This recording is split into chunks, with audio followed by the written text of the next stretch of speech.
Hi everyone, this is Rachelle and I am here at the backyard and I have a wonderful guest by the name of Dr. Casandra Henriquez, better known as Coach Cass. Coach Cass have been seen throughout South Florida. She's been on the radio, she's been on TV shows, she's had so many accolades, but she specializes in helping working women, right? Yes. Working women find love. I mean, that's such a wonderful topic. I mean, hey, who does not want love? Yes. And I am so excited that we're here with her. You have been featured in a lot of different magazines, right? Yes. Women's Day, Black Enterprise. Oh, man. I mean, the accolades keeps on coming, but I'm so proud. I had the opportunity to have a 3-day workshop where we were together for 3 consecutive days. Yeah, we had fun. And we've had fun, we've bonded, we've heard each other's stories, and I knew then that I had, no matter what, to try to have her come and sit with me and really talk about her, what inspired her, what brought her to this platform, and also in a way for us to inspire you to step into your greatness. So let's not delay this anymore because I want to hear more. So welcome to the backyard. Thank you, Rachelle. I'm so excited to be in the backyard, and it's so beautiful. Thank you.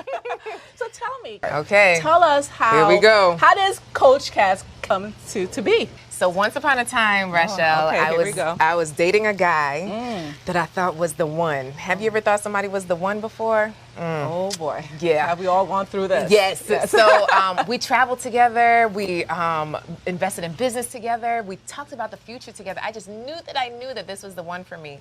Until one Christmas Eve, I got a phone call. Hey, what's up? It was from a mutual friend. And I said, Merry Christmas, what's going on? He said, yeah, that's not why I'm calling you. You know that guy that you think is the one? Yeah, what about him? Isn't he awesome? He's married. Girl. Drop the mic right there. Drop the mic right there. So, you know, my heart was shattered and I was in such a bad place, a really, really bad place. And I really didn't come out of it for a very long time, right? All the guilt, the shame. I felt like people were calling me to say how stupid I was when they weren't, right? How many times have we put the shame on ourselves over and over and over again? So my defining moment came when I got like my 29th wedding invitation. Girl, I felt like everybody was getting married. You ever felt like everybody was getting married? Aunties, best friends. Right. Yeah. It didn't matter the age, the stage, the race, the weight. So for me, I was like, something's got to give here. So just like I invested in my business, just like I invested in my fitness, I need to invest in my love life. So I became a student of love. I read every book I could possibly find on love, every single book. And then I interviewed couples who actually still liked each other after 25 years. Wow. Because I was around, I don't know about you, but I know some really angry married people, okay? Sleep in separate bedrooms, always fighting. I'm like, you guys are not selling this thing called marriage. So I had to seek out across the country people who actually were married and still liked each other after 25 years. Then I went and interviewed successful women who were successful in business and in love, because there was something in me that said you couldn't do both at the same time. So going through this process and hiring the help that I needed attracted the amazing man who is my husband, Andy Henriquez. If you don't know who he is, the master storyteller himself, right? And we have a beautiful baby girl. But what this made me realize is how many times I could have settled.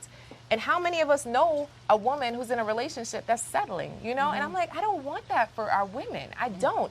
I want women to be in relationships that bring them joy, that help them to level up. Because I really believe when you tether to the right person, you make more money, you're happier, you're wealthier. Listen, it is statistically known. So literally, I am on a mission to help women get what I have. Not exactly my man, you know what I'm saying? No. We all want our own. Right, but really starting with self-love. You know, how do we love ourselves and show up authentically in our relationships? So it's really looking at, you know, a couple of factors, right? So it's the 5 factors. One is your confidence. How do we keep our confidence in ourselves, in our relationships? Because sometimes when we start dating someone, you know, it's like, oh, well, he's sexy. And all our confidence goes out the window. It's like, oh, yeah, I'm available. What's going on, right? And then we look at our clarity. How do we gain clarity around this thing called love? What do we want? I know a lot of women know what they don't want. Listen, I'm not going to date this guy. I'm not going to do this. But what do you really want? What do you really want?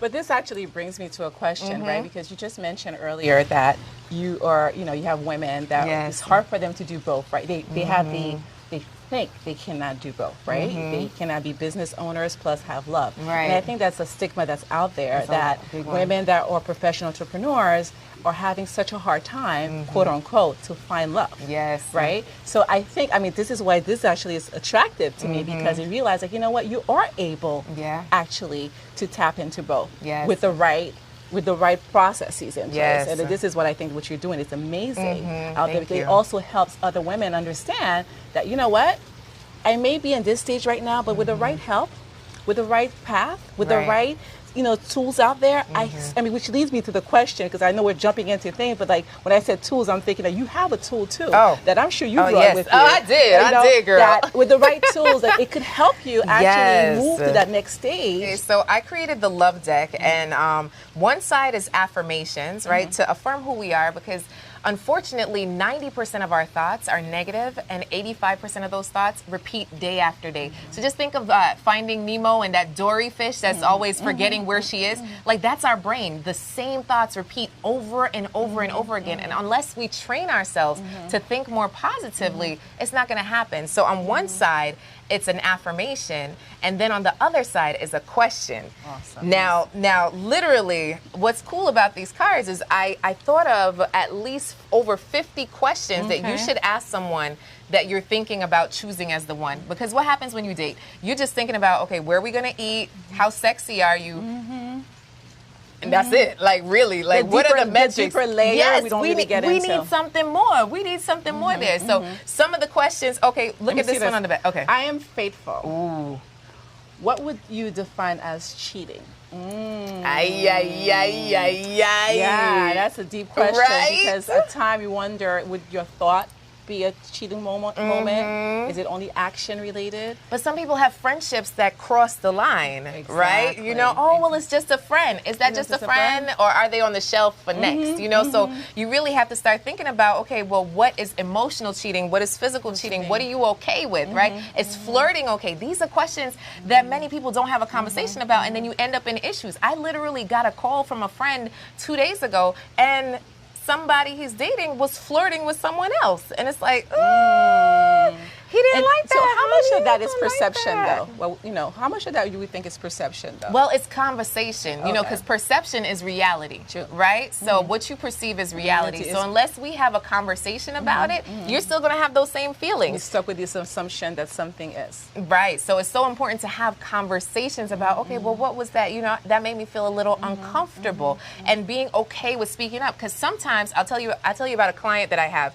She's dating 2 guys, right? One of them she really, really, really likes, and the other one she's like, meh.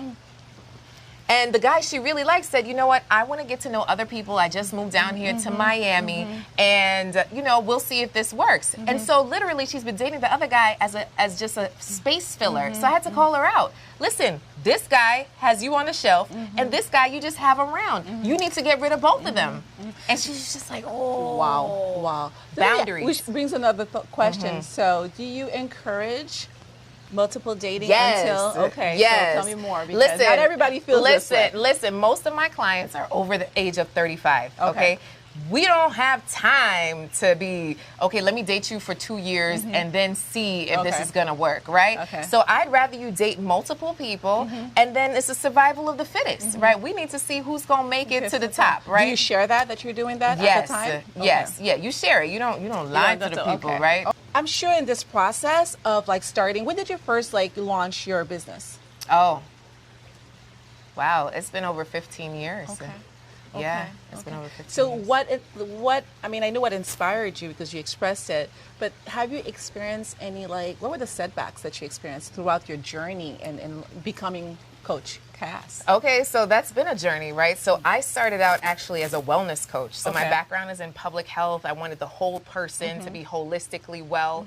And then after a while, I wasn't feeling it in my spirit anymore. And I was just telling one of my friends this, it's okay to transition in your career and to change your focus as you find your calling. So for me, I feel like now I'm in my calling, but I went from wellness coach to business coach to life coach, now to love coach. And now I'm like, this is it. where I belong. This is it. And as a life coach, I shut down my business. That was scary, right? I said, listen, I like my clients, but I don't like them, right? If for those of us in business have had clients, it's just like, this is not the person I'm supposed to be working with, right? And this is not the way I'm supposed to be. It's not bringing me joy. So it's also the structure of your business, and the way I was doing it wasn't bringing me joy. So I shut it all down, made it all clear, and I sat in silence and I prayed. I prayed about, like, where should I be? What should I be doing? And and I was fortunate enough to be able to have that space.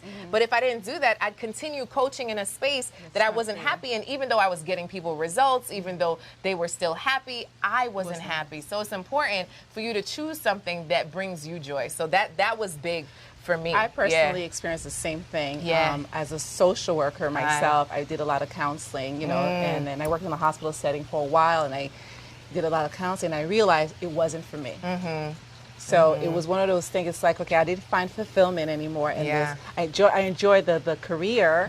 I enjoy helping, but then the counseling component with it was no longer fulfilling me, and I ventured out of it to becoming the coach that I am today. Yes, so beautiful. there's the similar pattern in it, and I think that if people, as a whole, can tap into that, right?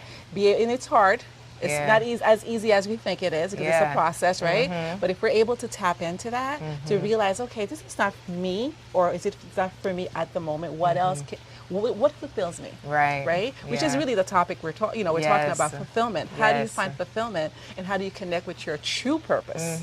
Right. And moving in that path, because it sounds like you have found it. You're in your truth, and you're living in it. I mean, girl, I can talk about love all day long. All day long. So for those watching, I would definitely say, what is that thing that you could read about all day long, talk about all day long, and do without getting paid? That gives you an indication of what might be it. And for some watching, they might say, well, how do I get paid on it? That's another story. But I'm telling you, people get paid to count trees.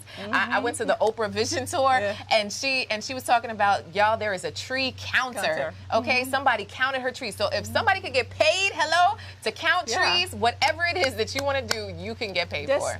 I'm a true believer in that. And as long as you do it with passion, you're centered, and you're really aligned with what it is that you say that you want to do and what you're about, I think that is anything you could find financial security from. You and I could sit here forever and have hours, if not day or days of conversation, because this is what feeds me.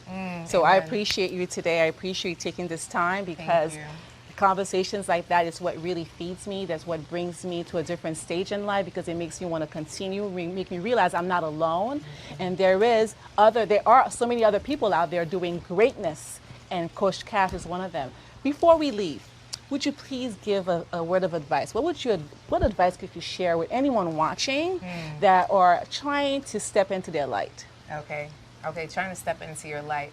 I would definitely say take a moment to just pray, meditate what it is that you do, and think about what are the things that you love to do. Write them down, and I want you to circle the top 3 and see what you could do in terms of adding it to your finances, making it something that you can make money from, because so many times we just overlook what we really love. I know individuals that were an admin in one position at one company and rose to CEO at another company. Sometimes where you are is holding you back. So take a look at your surroundings. Have you been at the same job for the last 23 years and you've been stuck? Right? There's something more to your life. So I encourage you to do so. And then also to make love a priority in the process. So if you've just been focused on your career and put your personal life on hold, it's time for that personal life to also come to the forefront, because love is important. At the end of the day, when your tombstone is read, do you want them to say, oh, they worked really hard, she was a hard worker, or wow, she loved, she lived, and she had a purpose and she mattered, right? So we want you to have an amazing love life, an amazing life.